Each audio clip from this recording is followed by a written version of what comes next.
So hello guys, ఈ పాటికే మీలో చాలా మందికి తెలిసే ఉంటుంది one of the most reputed company in the market TCS Nasik branch లో ఏం జరిగిందని చెప్పేసి. సో తెలియని వాళ్ళకి ఒక చిన్న ఇన్ఫర్మేషన్ ఇది. టీసీఎస్ నాసిక్ బ్రాంచ్ లో 7 టీమ్ లీడర్స్ కలిసి హిందూ అమ్మాయిలు టార్గెట్ చేసి లవ్ జిహాద్ చేశారు. ఈ టీమ్ లీడర్స్ అందరికీ ఒక హెచ్ఆర్ మేనేజర్ సపోర్టివ్ గా కూడా ఉంది. ఆవిడ కూడా ఈ గ్యాంగ్ లో ఒక మెంబరే. So Nashik women police team ఈ ఇష్యూని ఎలా ఎక్స్పోజ్ చేశారంటే, నాసిక్ పోలీస్ బ్రాంచ్ కి ఈ టీసీఎస్ కంపెనీ నుంచి లవ్ జిహాద్ పిక్స్ వస్తూనే ఉన్నాయంట. సో వాళ్ళు ఒక 6 ఉమెన్ పోలీస్ ఆఫీసర్స్ ని ఈ విషయం మీద అని చెప్పేసి అండర్ కవర్ లో పంపించారు టీసీఎస్ కంపెనీకి. వాళ్ళు అక్కడ జరిగే సెక్షువల్ హెరాస్మెంట్స్ ని, అక్కడ జరిగే మూవ్మెంట్స్ అన్ని క్యాప్చర్ చేసి ఎవిడెన్స్ కింద కలెక్ట్ చేశారు.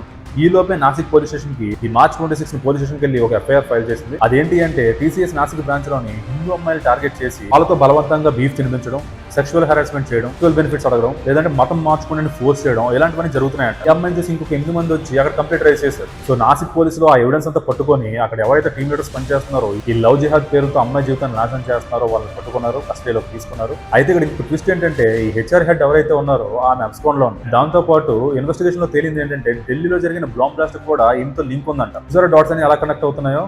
ఇప్పుడు ఈ లెఫ్ట్ వింగ్ అంతా ఎవరు మాట్లాడరు. ఈ సెక్యులరిస్ట్ అని చెప్పుకొని బతికే వాళ్ళు ఏ ఒక్కరు ముందుకు వచ్చి మాట్లాడరు. వాళ్ళు కూడా అమ్మాయిలే కదా, వాళ్ళు కూడా జీవితాలే కదా. ఎందుకంటే ఈ సెక్యులర్ కాన్సెప్ట్ ఏదైతే ఉందో అది మన మతం మీద రుద్దబడింది కాబట్టి. అయితే ఇప్పుడు ఈ సో కాల్డ్ సెక్యులరిస్ట్ కొంతమంది ఎవరైతే ఉన్నారో దీన్ని కూడా ప్రాపగండా అంటున్నారు. అర్థం కాని విషయం ఏంటంటే, అసలు అనడానికైనా నోరు ఎలా వస్తుంది? అజ్మీర్ ఫైల్స్ ప్రాపగండా అంటారు, కాశ్మీర్ పండిత్ జరిగింది ప్రాపగండా అంటారు, కేరళ ఫైల్స్ ప్రాపగండా అంటారు, ఇప్పుడు టీసీఎస్ ఇష్యూ కూడా ప్రాపగండా అంటున్నారు. అంటే మీకు ఇంకెన్ని ప్రూఫ్లు కావాలి? ఇంకెంతమంది చావాలి? కేరళలో జరిగిన ఇష్యూకి విక్టిమ్స్ వాళ్ళ పేరెంట్స్ వచ్చి మీడియా ముందు ఏడుస్తున్నారు. టీసీఎస్ లో జరిగిన ఇష్యూకి ఎవరైతే క్రిమినల్స్ ఉన్నారో వాళ్ళని అరెస్ట్ చేశారు. హెచ్ఆర్ హెడ్ ఎవరైతే ఉన్నారో ఆవిడ ఎక్స్కౌంట్ లో ఉంది. వాళ్ళ ముందు ఇన్ని ప్రూఫ్స్ పట్టుకొని ఇంకా ప్రాపగండా అంటే ఎలా? ఇదే కాకుండా మహారాష్ట్రలోని మొహమ్మద్ అయాజ్ అనే వ్యక్తి, మైనర్ కుర్రాడు, 180 మంది మైనర్ అమ్మాయిలతో సెక్షువల్ గా ఇంటిమేట్ అయ్యాడంట.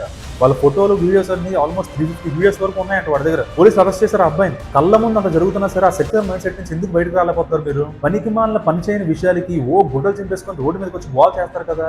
మరి ఇలాంటి ఇష్యూలు అయినప్పుడు ఎందుకు మాట్లాడట్లేదు మీరు అందరూ? Concept very simple. ఇలాంటి వాళ్ళ ఎజెండానే ఇది. సో ఇప్పటికైనా ఆ సెక్యులర్ మైండ్ సెట్ నుంచి బయటకు రండి. ఇలాంటి ఇష్యూ ఏదైనా జరిగితే మనందరూ ఖచ్చితంగా మాట్లాడాలి ఇలాంటి ఇష్యూ గురించి. సో మిమ్మల్ని మీరు ఒక కట్టర్ హిందూ అని చెప్పుకోవడానికి ఇబ్బంది పడుతున్నారు అంటే ఇలాంటి వాళ్ళకి మీరు ఛాన్స్ ఇస్తున్నట్టే. సో ఇంట్లో మీ ఆడపిల్లలు ఎవరైనా ఉంటే కూడా వాళ్ళకి కూడా చెప్పండి. వర్క్ చేస్తున్న ఆడపిల్లలు ఈ వీడియో చూస్తున్నట్టయితే మీకు కూడా ఇలాంటి పనికి మాలిన పనులు మీతో ఎవరైనా చేస్తున్నట్టు మీకు డౌట్ వచ్చినా సరే ఫస్ట్ ఇంట్లో వీళ్ళు చెప్పండి. వాళ్ళు ఏమనుకుంటారు, వీళ్ళు ఏమనుకుంటారు, జాబ్ పోతేమో అని మీరు సైలెంట్గా ఉండిపోతే మీ జీవితాలు నాశనం అయిపోతాయి. సో ఈ ఎంటైర్ ఇష్యూ మీద మీరేమనుకుంటున్నారో కింద కామెంట్స్ అందించండి. అండ్ వెళ్తూ సబ్స్క్రైబ్ చేసుకొని ఫాలో చేసుకోవడం మర్చిపోకండి.